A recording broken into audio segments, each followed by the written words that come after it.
What's up, guys? Man, what a wild night of fights. Well, that main event, man, that fight just keeps replaying in my head over and over and over and over again. And even though I predicted Ngannou to win in the first round by knockout, and I did say that the first punch that would land clean would be the one that hurts Cain Velasquez, seeing it that quick and seeing how Cain crumbled, I mean, that was absolutely insane. Now, a lot of people seem to be a little bit, I wouldn't say confused, but it was just so quick, they don't exactly know what happened there, right? So what happened was, yes, Cain Velasquez's knee seemed to have gotten injured, but it wasn't because of his own doing, really. His own doing got him caught, and him getting caught by that uppercut, that very, very short uppercut, made him land on his knee wrong. It kind of landed on the inside and possibly tore something, and I think it was the left knee. Someone pointed out to me on Twitter that in the open workouts, Cain's right knee seemed to buckle when he was throwing like a left hook. But this one seemed to be the left knee. So I don't know what's going on there. But he got clipped with the uppercut and fell limp completely until he hit the ground. And a lot of weight went on that knee. And the fight was pretty much over. Ngannou landed the correct punch to end the fight. Clean win for Ngannou. And he just knocked out two of the best wrestlers today. He knocked out Curtis Blades in less than a minute.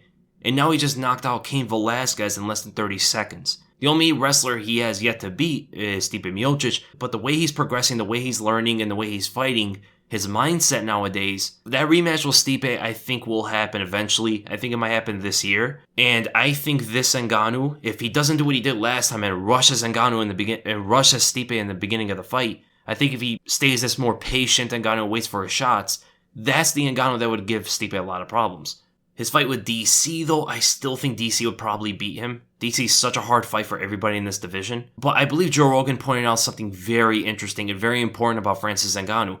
When he went out and said that he had this fear, he had to carry this fear into the Derek Lewis fight from the Stipe fight, some people probably saw that as weakness. But actually what that is it's him growing. It's his growth. If you are able to admit that, you will be able to face it and conquer it quicker, right? Instead of denying it, instead of being in denial about it, and you actually confront it head on in front of the world, I believe that's what's allowing Ngannou to really progress his skills and get further in the sport. He has so much potential, and I hope these knockouts, these quick knockouts over guys like Cain Velasquez and Curtis Blades, hope it doesn't get to his head like it did before, right? Like, I'm just gonna knock out everybody now. He has to keep the same mindset and know what can happen, right? If he goes into that mindset again, thinking he's unstoppable, he can end up like that Stipe fight again.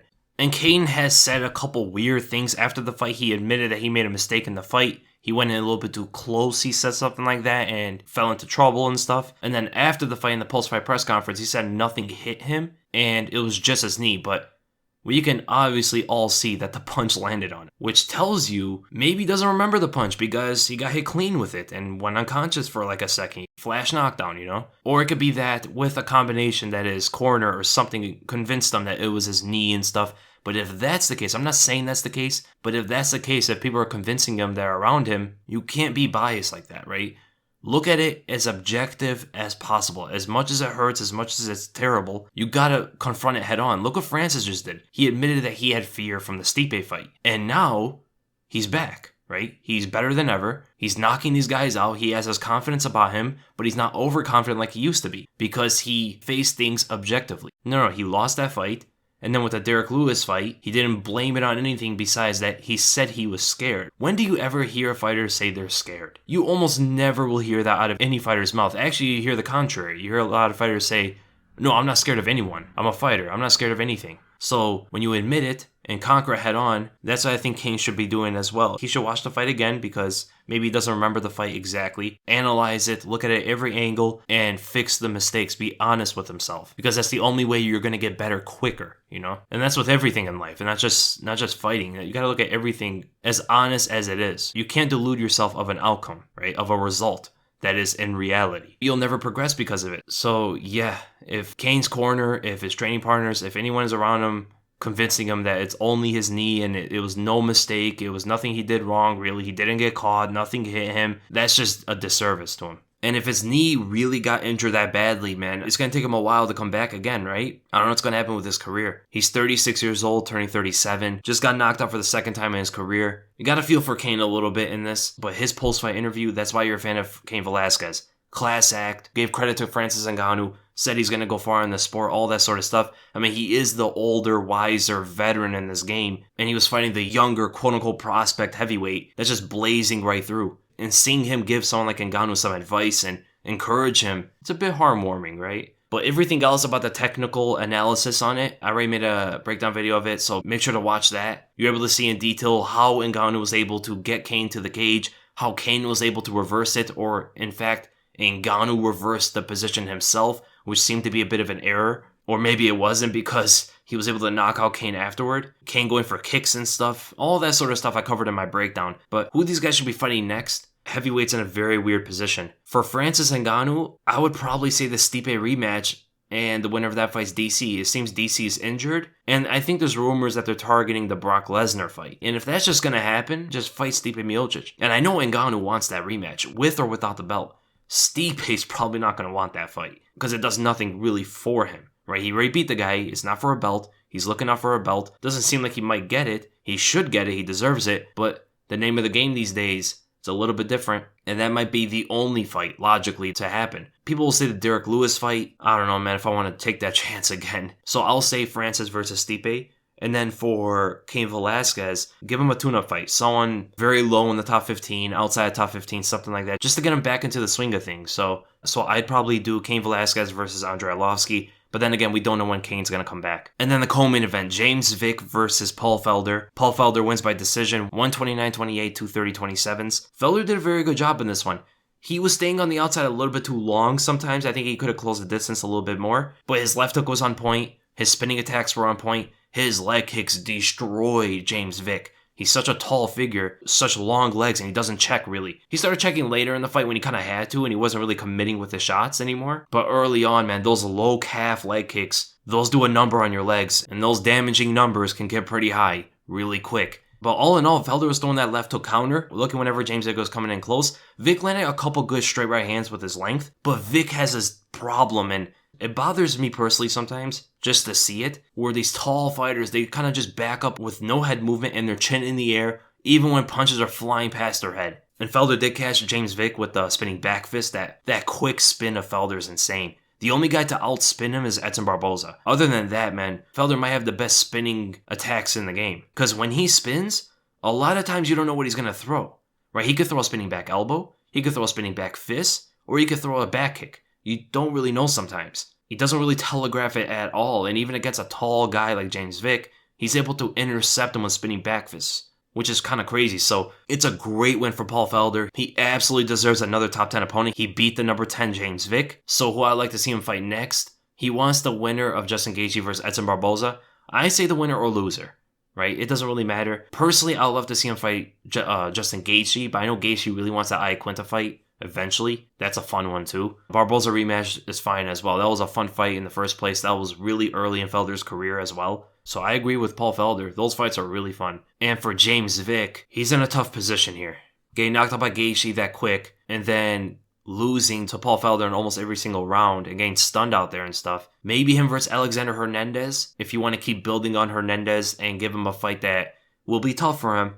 Test them, but it's a winnable fight. So I would probably do Hernandez versus James Vick. Then we go to Cynthia Calvillo beating Cortney Casey by decision. What can you really say about this fight? I mean, Calvillo dominated the most part of the fight. She got leg kicked a couple times. Her kicks got checked a couple times. But I was kind of surprised that she was doing so well on the feet with Casey. Casey was kind of watching Calvillo. It may be the speed of Calvillo was catching Casey off guard and she just couldn't react that well. But Calvillo was coming in with a jab, right overhand, sometimes left hook. And Casey was trying to counter with these hooks, but there was really no power in them because she's only really moving backwards doing so. And when she was moving forward, she sometimes do leg kicks. She didn't really have that much output. And I was kind of surprised Calvillo didn't really go for takedowns that much because that's the path of least resistance, and Casey isn't known for her takedown defense, but Calvillo said that Casey is a big fighter, so she didn't want to keep shooting in and potentially gas herself out or give Casey an opportunity. So she just kept her speed advantage and just went out there and struck with Casey and beat her at it. Clean win for Calvillo. I think she called out Tatiana Suarez. That's an interesting fight. Let me see the rankings. So Suarez is number 3. Personally, I'd like to see Tatiana Suarez versus Joanna. Cynthia Calvillo is ranked number 12. She beat number 11. So, and she lost to Carla Esparza, so maybe her versus Felice Herrig, who's number 10 in between. That's the fight that probably makes the most sense. Or she could fight Karolina Kowalkiewicz. if she wants to get up in the rankings a little bit. That should be a good contested fight as well. I think Carolina might be a little bit too much as long as she can stop the takedowns. But if she gets taken down, that's when things get really dicey. Makes for an exciting fight. As for Cortney Casey, I mean, she's fought so many fighters in this division, man. I'd probably say Alexa Grasso makes a lot of sense. She's ranked number 13. Casey just lost to number 12, so she's going to be right there with Grasso. That would be interesting. Or they could do Mackenzie Dern. I don't know if Mackenzie Dern's staying at strawweight or going up to flyweight. So either Dern or Grasso, if I had to choose, Grasso would be a better fight for Casey. I think Dern's a little bit too much. And then we go to Kron Gracie submitting Alex Caceres in the first round, 2 minutes and 6 seconds. This fight went pretty quick and pretty easy for Kron Gracie. He didn't really get hit too clean. He got hit by a good leg kick from Caceres. And Caceres had all the tools, let's be honest here. He had all the tools to give Gracie a very tough fight. But he just makes these minor mistakes. Well, they're kind of major because they usually end up with him on the ground and usually getting submitted because most of his losses are by submission. He has 12 losses and 7 of them are by submission now. And it seems to be a hole in his whole career pretty much. And in this one, he was doing pretty well keeping distance and threw a leg kick and threw a couple jabs out there. But then all of a sudden he stopped his output and he allowed Gracie to walk him down. I think he should have kept his reach on him and just pepper him with shots, pepper him with jabs. Nothing crazy, nothing powerful, but just to keep Gracie away from him, right? And Gracie developed this like Diaz boxing style because before MMA, he didn't really have a striking style of his own. So him and his camp, I guess, molded his striking to like a Diaz style. Very boxing oriented, good defense, great technique in his punches and stuff, but the leg kicking defense is just not there. And Caceres abandoned it really quick. He threw one, it seemed to stumble Gracie a little bit, and then he just stopped after. And then he started moving too much without throwing anything, and all Gracie had to do was just walk him down, get him closer to the cage, where he's limiting his space, and then he's waiting for the big shot from Caceres so he can counter and take him to the ground eventually. And what does Caceres do? He obliges and throws this lunging, very much committed jab, I think it was, threw his whole body into it, and Gracie was able to dodge the punch and grab a body lock, I believe, and eventually got his back against the cage. He had a tough time getting a good grip to take him to the ground, but he just pulled Caceres on top of him and got his back and choked him out very easily. Almost like pulling guard, but had his back against the cage and had a much better position. It is a bit of a risky move because Caceres could turn with him on the way down and get into Gracie's guard, which is still not a great place for Caceres, but it's not Gracie getting his back, you know? So great win for Kron Gracie. Didn't really take damage. Made his octagon debut very easy. No octagon jitters either. All that sort of stuff. He looked very comfortable on the feet, which is quite impressive with someone like Caceres. So who I'd like to see him fight next? Okay, this could be a little bit selfish, but I know it's not good for this division because you want the prospects to flourish and just build up. But I'd love to see him fight Ryan Hall, man. They're quite different in their approaches, but they're both very good BJJ fighters. Respectable stand-up skills. Kron Gracie being a very forefront, traditional boxer, where Ryan Hall takes a little bit more of a karate style with a lot of kicks and a lot of movement. And even in the BJJ, their striking styles complement it. Because Gracie is a lot more fundamentally sound. He has that old school Gracie style of BJJ where it's a little bit more slow pace. And Ryan Hall has this flashy Imanari rolls, 50-50 guards, all that sort of stuff. A lot more fast pace. So it'd make it an exciting fight. I would love to see that one, man. And you got Kron Gracie, Ryan Hall, and Bryan Ortega in the same division at the same time. We're talking about 3 of the greatest BJJ artists to ever compete in MMA. And they're in the same place. Things are going to get really interesting in this division with those 3. And as for Alex Caceres, man, really anybody at this point. Myles Jury lost tonight too, so that fight makes a lot of sense as well. They're both not doing too great in the featherweight division, but I think that would be a very close contested and even fun fight. And then we go to Vicente Luque, TKOing Bryan Barbarena in the 3rd round with only 6 seconds left of the fight. Fight of the night, 100% fight of the night, back and forth. Barbarena seemed to be winning the fight, and it was crazy to me. They gave Vicente Luque a 5-1 favorite status, right? And I just thought that was a bit disrespectful to Barbarena because whoever beats Barbarena that easily, right? Especially nowadays, he's gotten so much better, extremely tough as you just seen. People seem to overlook that too many times and he beats opponents because of it. And Luque hit him with his best shots. And I haven't seen since the Johnny Hendricks fight someone take punches like that and just like laugh them off. Just flies hitting the windshield. That's what it seemed like. He was getting hit by flush left hooks and he was just eating them. Nothing.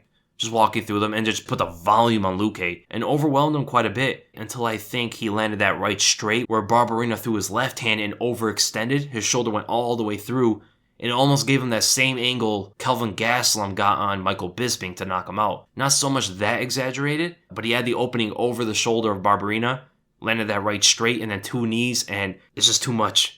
You could only take so much damage, and 2 hard knees after a right straight like that, and Barbarena still wasn't out, and he seemed fine right after. That guy's next level tough. But here's the thing, you don't want to keep relying on it. It seems to be like his trump card kind of thing. If his skills and stuff isn't getting through, his toughness creates the openings for his skills. And toughness can only last so long. It should be like a last resort sort of thing. But great fight. I think both their stocks went up. Vicente Luque deserves at least a top 15 fighter. I'd love to see him versus Jeff Neal, but those 2 guys are prospects. I understand that'll be an exciting fight, as well as Zaleski Dos Santos. That'd be an amazing fight as well, but let's keep the prospects going, man. I don't like when that keeps happening because you destroy the future of the division. So for Vicente Luque, I'd love to see him fight Neil Magny. That would make a lot of sense. Neil Magny's coming off a loss to Ponzinibbio. He might not want to face a non-ranked opponent, but someone has to. And Magny coming off a loss, it only makes more sense. And very good stylistically for Luque. As for Barbarena, I still think he probably deserves a top 15 opponent. Yes, he lost his fight, but he was winning that fight. It's not like he was that much worse than Luque. If Luque deserves a top 10, top 15 opponent, I think Barbarena does as well. So for Barbarena, I love to see him fight maybe Alex Oliveira or even Gunnar Nelson. Oliveira seems to be a little bit more fun, right? And he's coming off a loss himself. And he's number 15. And then we go to Andre Fili versus Myles Jury. Nothing really too much to say here. It was a pretty good fight. For some reason, the crowd was booing this fight. I thought it was pretty good. But just the fight had a pattern to it. They were just throwing their jabs at each other for the most part. But they had a different style of a jab. Andre Fili was a lot more snappy, as well as he was kind of rocking in and out with it. Where Myles Jury, he was just moving one direction with the jab. Now, it can be more powerful, it could set things up for him, but it also leaves him vulnerable to Andre Fili's jabs, and they're both pretty long. These guys are huge for this division. And that was it for the most part. To be honest, I forgot what else happened in that fight. I mean, all the craziness that went on afterward. I mean, the Barbarena versus Luque fight felt like a main event itself.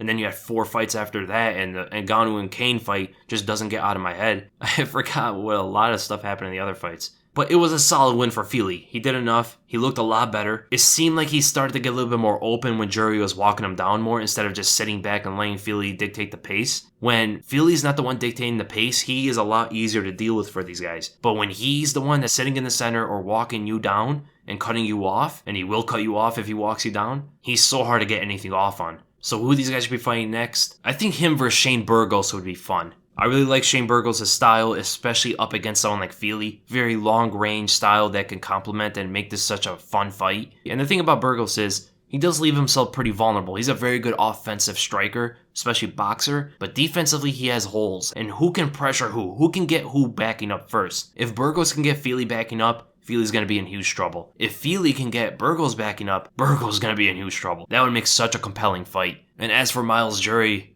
I think Ellis Caceres would be the fight. And then we go to Jimmie Rivera versus Aljamain Sterling. Now, I missed the first round of this fight, but I saw the second and third. Aljamain Sterling beat Jimmie Rivera by a decision, took over the fight, really. Jimmie Rivera had a very hard time dealing with the range. He could not cover the distance, and Sterling's range control, his distance control, has gotten so much better. There were glances of John Jones in there, right, with the elbows coming in when Rivera was trying to find his way in. Also, his stance was a lot more I wouldn't say plotting, but it wasn't as active. Like unnecessarily active, to give opponents space, right? Whenever he had a comfortable presence with his opponent, he kind of stood in front of them and used his reach, uses jabs, uses kicks a lot of body kicks. Nothing too flashy, nothing too crazy, but just what was necessary, what was effective. And Rivera had almost no answers for it. He was just trying to go in with the boxing.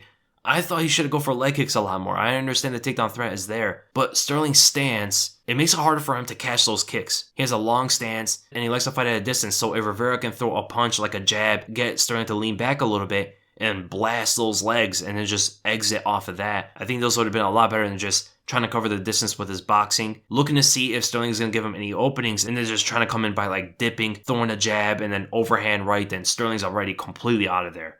So clean win for Aljamain Sterling, very good win over a top contender, puts him back in the swing of things, and that Aljamain Sterling is the Sterling we all wanted to see for a while. If he fights like that, he's going to be a threat to a lot of guys in this division. So he was the number 7. He beat the number 5 contender, which probably puts him up at number 6 if Lineker is going to go up because of this. But who would like to see Aljamain Sterling fight next? I think the fight with Rafael Sansao makes sense. They fought before. It was a split decision loss for Aljamain Sterling. And they could probably run that back because that fight was a bit ago. It was like 7 fights ago. And Sansao's coming off a first round finish loss against Marlon Moraes. So that makes a lot of sense. I'd love to see that run back again. If not that, what's John Lineker doing? Oh, yeah, he's fighting Sandhagen. Oh, that's crazy. No, leave that fight alone. I love that. Seems like Sansao's the fight to make. I know there's Cody Garbrandt versus Pedro Munoz. The winner of that makes a lot of sense as well. I really like the Pedro Munoz fight because they're very good grapplers in their own right, and they have good striking to come with it, and they're really good at mixing it up. But I think Aljamain Sterling's distance work will give Munoz a lot of problems. Cody Garbrandt is really gravitating. But personally, I would like the winner of Cody Garbrandt versus Pedro Munoz. As for Jimmie Rivera,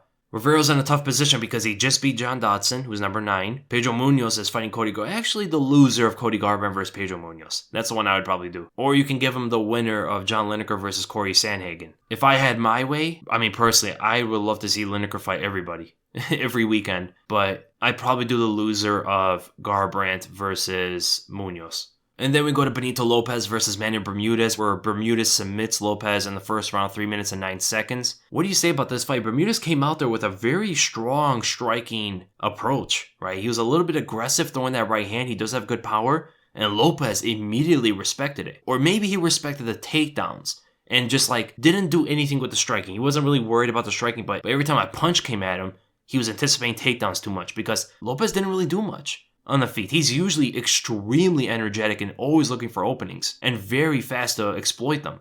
Here he did none of that. It seemed like he respected Bermudez's style a little bit too much. And Bermudez was eventually able to take him to the ground, land some good ground and pound, and eventually grab the modified guillotine. I know people were calling it a Darce choke. It's a little bit more of a guillotine, almost like a high elbow guillotine, but in a very weird position. And it was just a solid win for Bermudez. Very quick win. And I was kind of surprised he did it that quickly. And who I'd like to see him fight next, him versus Makwan Amirkhani would be excellent. Him versus Kyle Bochniak would be excellent. But the fight I'd probably make, when is Duo Choi coming back? If he's coming back soon, that's the fight I would make. Because you don't want to give Duo Choi too many brawlers and guys who are just KO artists because you're not doing the guy's health any favors. So I think that fight would be pretty good for both of them. So that's the one I'd probably make. But if he's not coming back, I'd love to see him fight Shimon Moraes. That would be an excellent fight. 2 very good grapplers. Moraes is a little bit more of a Muay Thai striker. I think he's a little bit more dynamic on the feet. As for Benito Lopez, I think him versus Godofredo Pepe would be an excellent fight. That would be a contender for fight of the year right there and then on paper. That fight would be wild. And I did miss the rest of the fights. I know Renan Barão got caught clean by that straight from Luke Sanders, and it's sad to watch, man. It's sad to watch where Renan Barão has gone to. He was once regarded by some people as the pound-for-pound greatest fighter in the world. And, I mean, yeah. So yeah, great fights, guys. And I hope you guys enjoyed the video. And if you did, make sure to give it a thumbs up. If you enjoyed my content, make sure to subscribe. My next video is going to be the podcast. Now I can focus on finishing the editing. And then my nightmare match is going to come up after that. Now I got a clear picture of the Ngannou and Cain situation with the heavyweight division or who's going to be the nightmare matchup. I'm not saying it's going to be one of them, but it makes things a little bit more clear. So be on the lookout for that as well. And again, thank you guys so much for watching, and I'll see you in the next video.